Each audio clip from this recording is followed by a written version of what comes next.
इस वक्त हमारे साथ सीपीआई नेता अतुल अंजान जुड़ गए हैं फोन लाइन पर। अतुल जी, बहुत बड़ी क्षति और हम बार बार यही कह रहे हैं कि शोषितों की, वंचितों की आवाज उठाने वाले, समाजवाद के पुरोधा माने जाने वाले शख्स हमारे बीच नहीं है।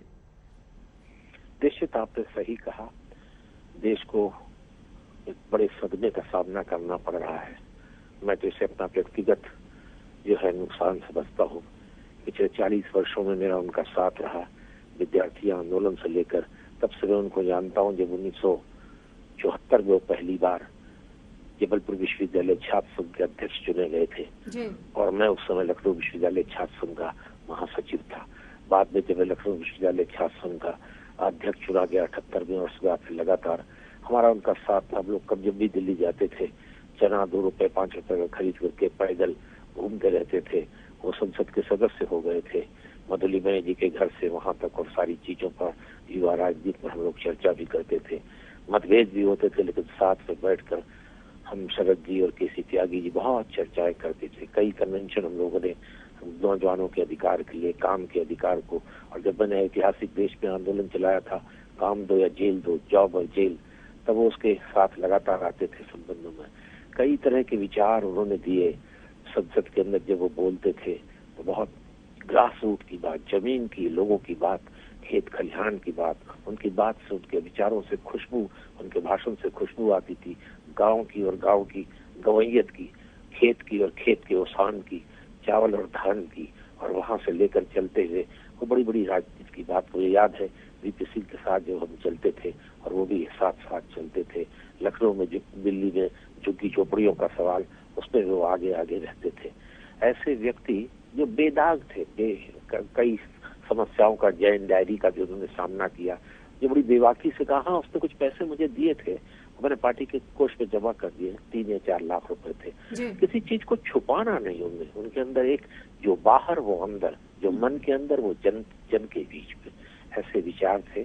संसद में रह करके उन्होंने लगभग 30 वर्षों तक देश के वंचितों की आवाज, पिछड़ों की आवाज, इंसाफ पसंद लोगों की आवाज को रखा। ऐसे व्यक्तित्व का हमारे बीच से उठ जाना समय के इस अवसर पर गहरी क्षति है। जब हम एक नए प्रकार का हम विमर्श तैयार करने में थे। पिछले दिनों मेरी उनकी लंबी चौड़ी बात हुई थी, क्या होगा देश का। नेपाल के सिलसिले में भी वो हमसे बहुत चीज बात करते रहते हैं। नेपाल में कैसे आंदोलन चल रहा है, नेपाल में कम्युनिस्ट शासन में आ रहे हैं, कैसे जनतंत्र को और मजबूत किया जा सकता है। एक विस्तृत सोच उनकी थी, आज हमारे बीच नहीं है।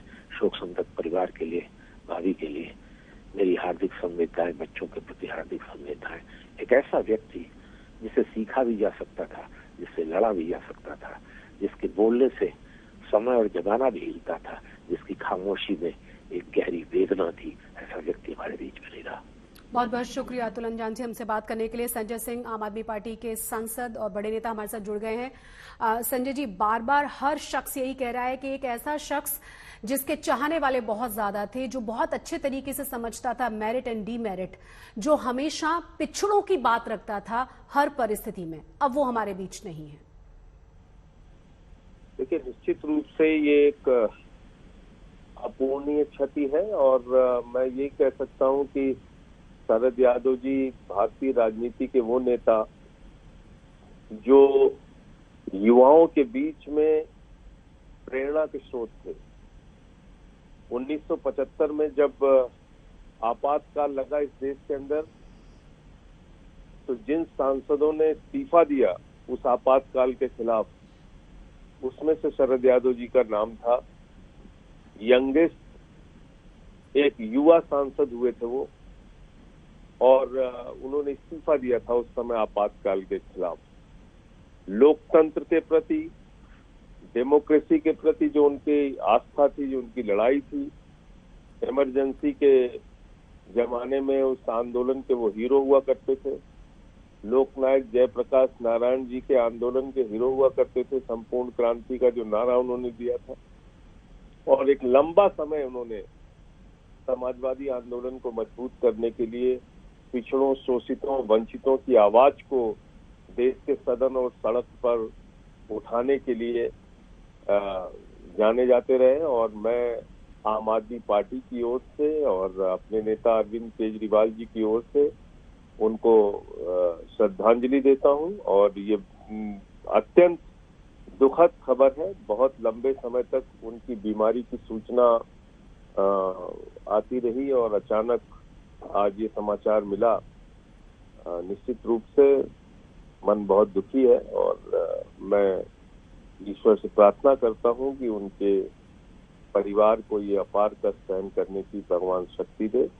उनके समर्थकों को, उनके चाहने वालों को प्रभु इस कष्ट की घड़ी में इस तकलीफ को सहने की क्षमता दे। बहुत बहुत शुक्रिया हमसे बात करने के लिए। और हमारे साथ राजदीप लगातार बने हुए हैं। राजदीप, ज्यादातर लोगों का मानना है और आपने जो कहा कि उनके कई सारे बयानों को लेकर विवाद मचा, लेकिन अपनी बात पर वो अडिग रहे। अभी जो हम कार्यप्रणाली की बात कर रहे थे कि संसद में लगातार जिस तरह की जिस ओजपूर्ण भाषा में वो बात करते थे वो काबिले तारीफ है।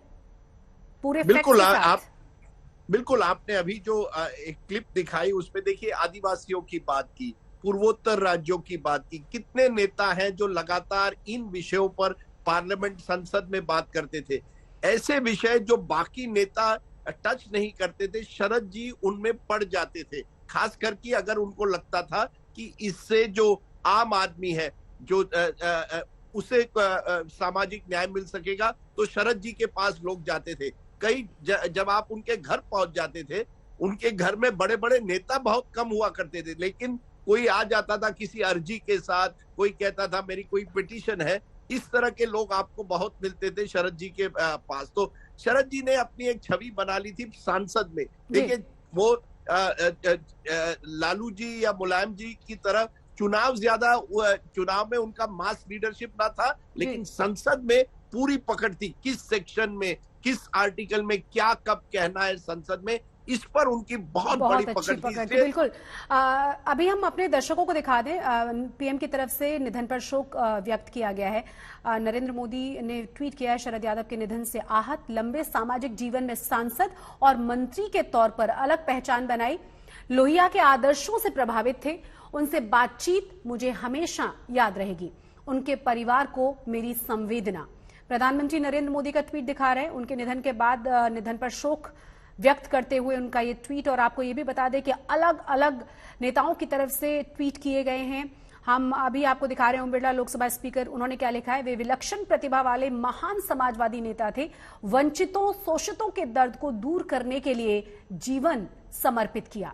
ये लोकसभा स्पीकर ओम बिरला की तरफ से ट्वीट किया गया है शरद यादव के निधन पर, क्योंकि अब से कुछ ही देर पहले शरद यादव की बेटी सुभाषिनी ने इसके बारे में जानकारी दी है कि पापा नहीं रहे, और उसके बाद एक के बाद एक तमाम लोगों की प्रतिक्रियाएं आ रही हैं और सबका कहना यही है कि ये सिर्फ बिहार ही नहीं बल्कि भारत के लिए एक बहुत बड़ी क्षति है।